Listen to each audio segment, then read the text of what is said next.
అసలు మన విశ్వాసమునకు పేరే సనాతన ధర్మము. సనాతనము అతి ప్రాచీనము. ఎప్పుడు ప్రారంభమైంది సనాతన ధర్మం అంటే పరమేశ్వరుడు ఎప్పుడు ప్రారంభమయ్యాడో అప్పుడే సనాతన ధర్మము కూడా ప్రారంభమైంది. పరమేశ్వరుడు ఎప్పుడు ప్రారంభమయ్యాడు? పూర్వజ అన్నీ ఎప్పుడున్నాయని మనం అనుకుంటున్నామో అంతకన్నా ముందు పరమేశ్వరుడు ఉన్నాడు. ఆయనకి ఆది అంతము లేదు.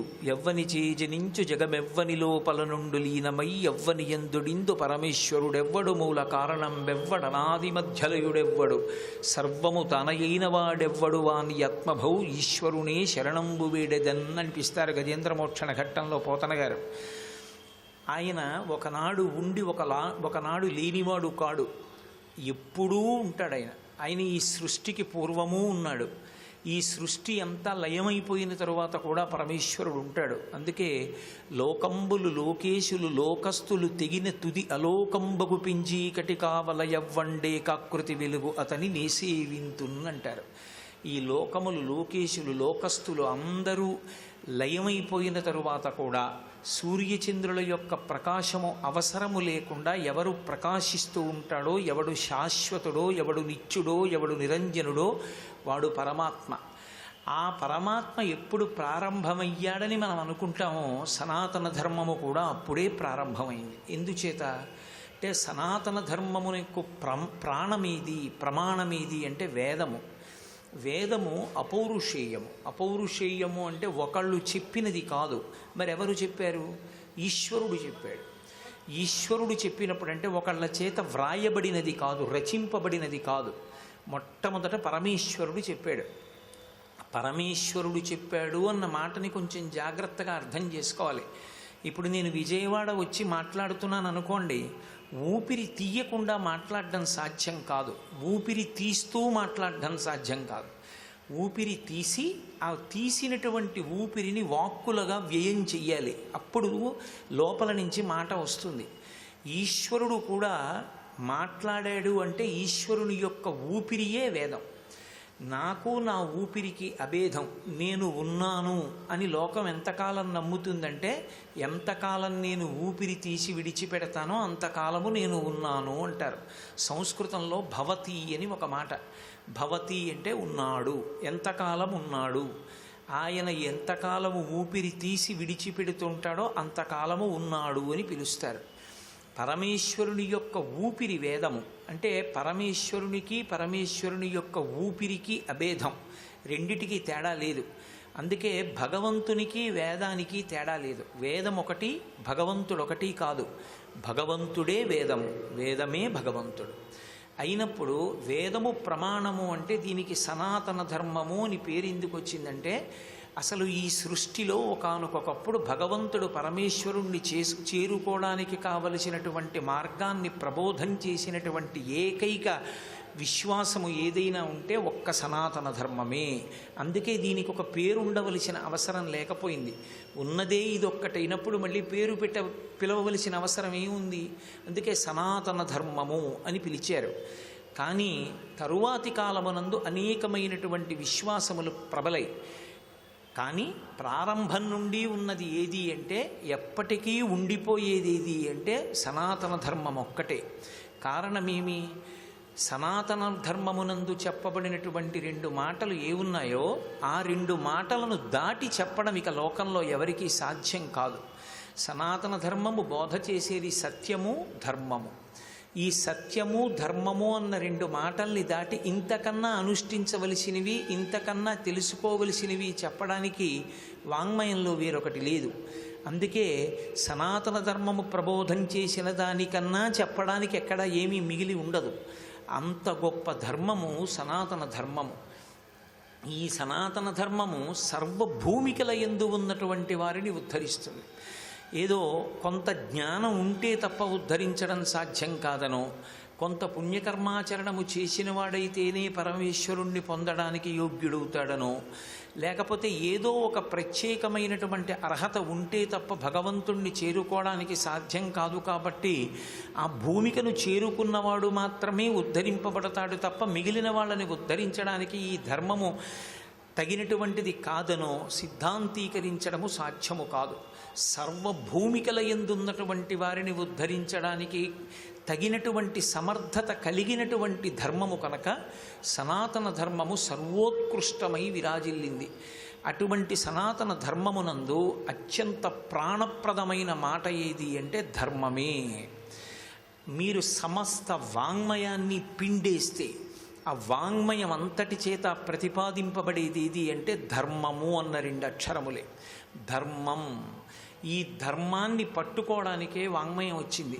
ఈ ధర్మాన్ని లోకానికి తెలియ చెప్పడానికే ప్రవచనం వచ్చింది. ఈ ధర్మాన్ని ప్రబోధం చెయ్యడానికే అనుగ్రహ భాషణాలు వచ్చాయి. ధర్మాన్ని ఎవరు పట్టుకున్నాడో వాడు శాశ్వతుడవుతాడు. ధర్మాన్ని ఎవడు పట్టుకున్నాడో వాడు యుగంతో సంబంధం లేకుండా సర్వకాలముల యందు పూజనీయుడవుతాడు.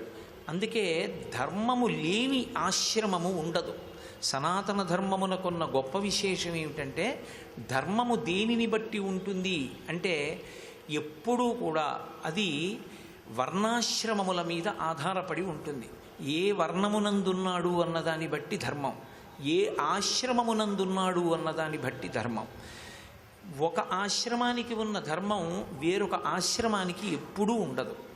గృహస్థుకు ఉండేటటువంటి ధర్మము గృహస్థు ధర్మమే, సన్యాసికి ఉండే ధర్మము సన్యాస ధర్మము. సన్యాసి పాటించే ధర్మాన్ని గృహస్థు పాటించకూడదు, గృహస్థు పాటించే ధర్మాన్ని బ్రహ్మచారి పాటించకూడదు, బ్రహ్మచారి పాటించే ధర్మాన్ని వానప్రస్థు పాటించకూడదు. ఏ ఆశ్రమంలో ఉన్నవాడు ఆ ధర్మాన్ని పాటించాలి.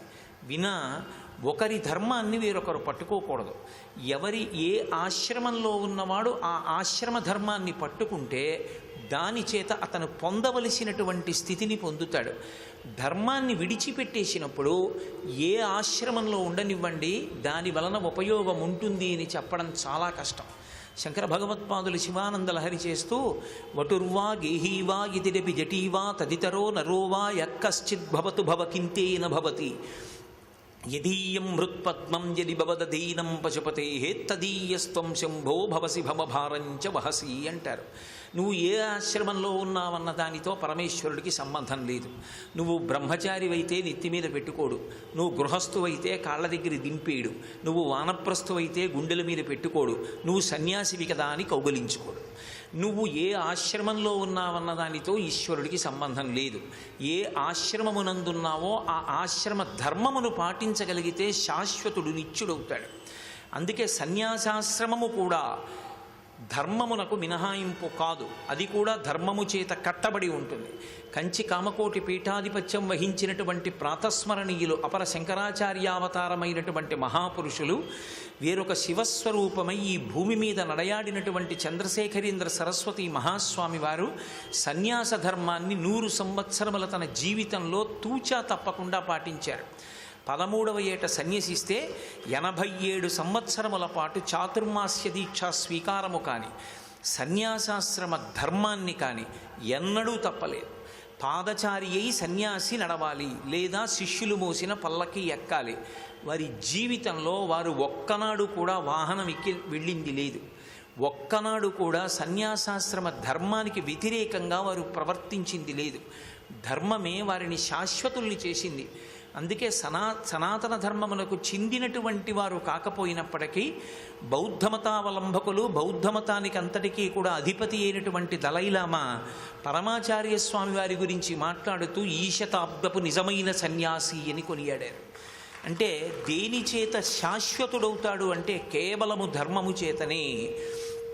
ఈ లోకంలో ఒకానొకప్పుడు నరుడనబడేటటువంటి వాడికి ఏ విధమైనటువంటి గౌరవము లేదు. త్రేతాయుగంలో మీరు శ్రీరామాయణ కాలాన్ని పరిశీలనం చేస్తే అసలు మనుష్యుడనేటటువంటి వాడికి కించిత్ గౌరవం లేదు. మీరు రామాయణాన్ని జాగ్రత్తగా పరిశీలించండి. రావణాసురుడు చిత్రముఖ బ్రహ్మగారి గురించి తపస్సు చేసి బ్రహ్మగారు ప్రత్యక్షమైతే వీళ్ళ చేతిలో నాకు మరణము కలగకూడదు అని ప్రత్యేకంగా అందరినీ ప్రస్తావించాడు.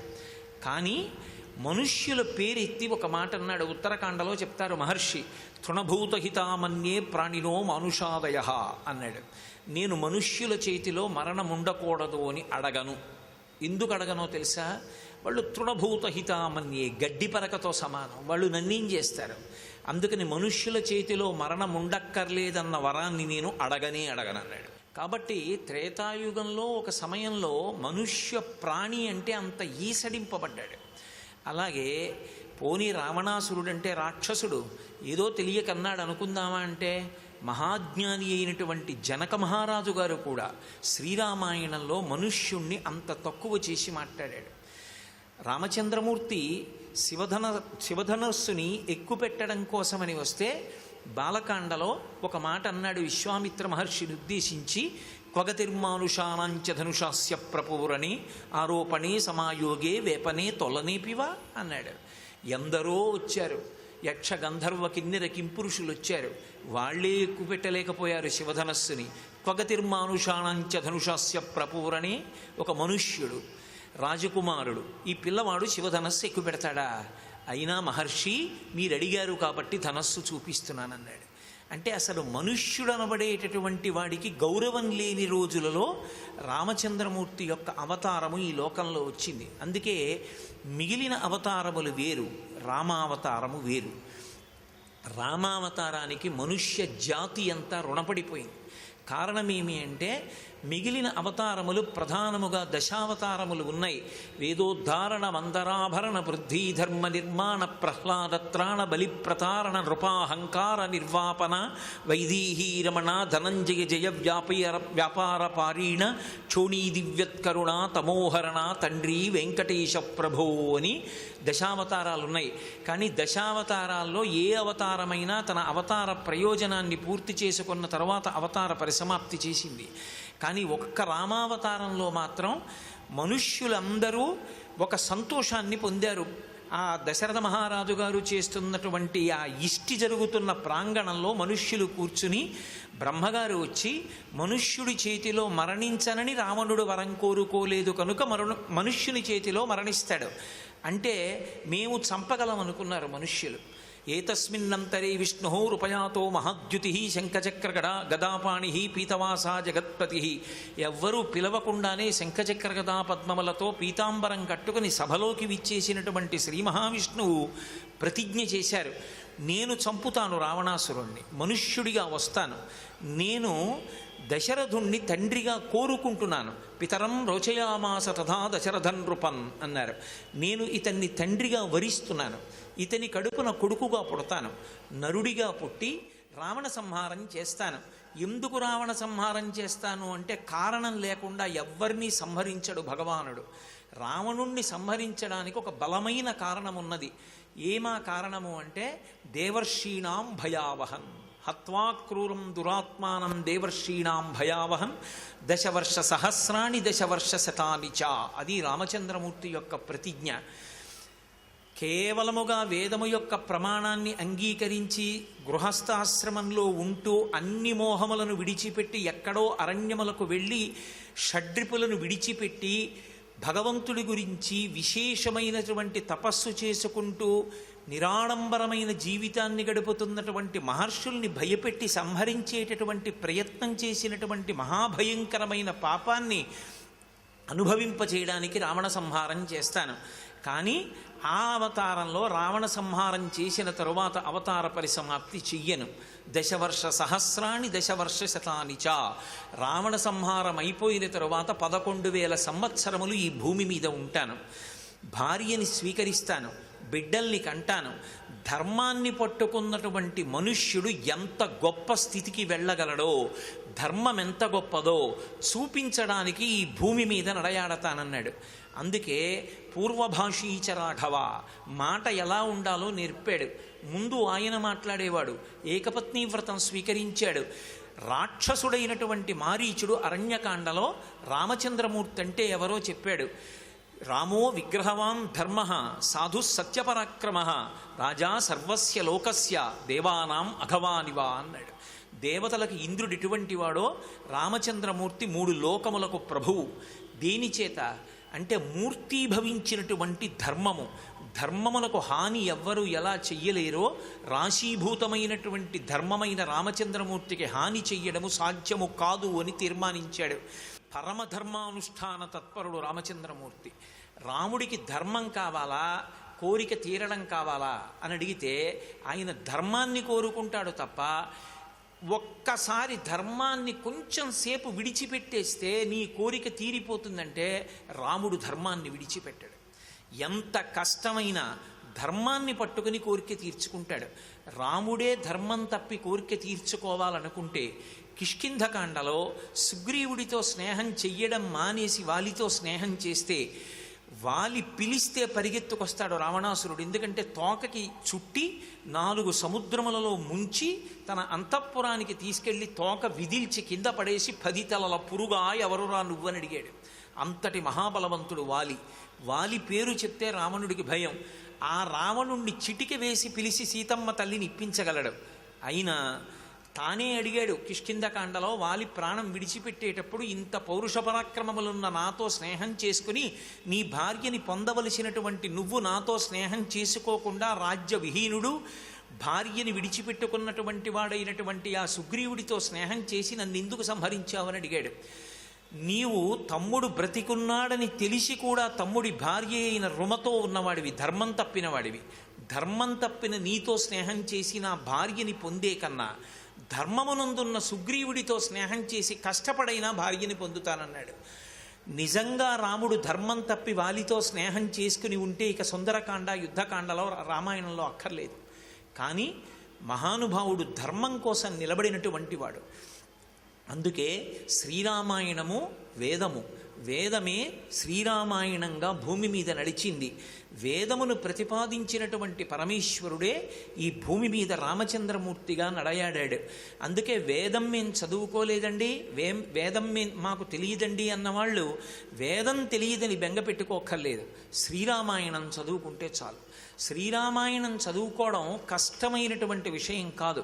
మహాభారతంలో కొన్ని వేల మంది వ్యక్తులుంటారు, పాత్రలు కావు. పాత్ర అంటే కథ కాల్పనికము అని అర్థం, ఎవరో రచన చేశాడు అని.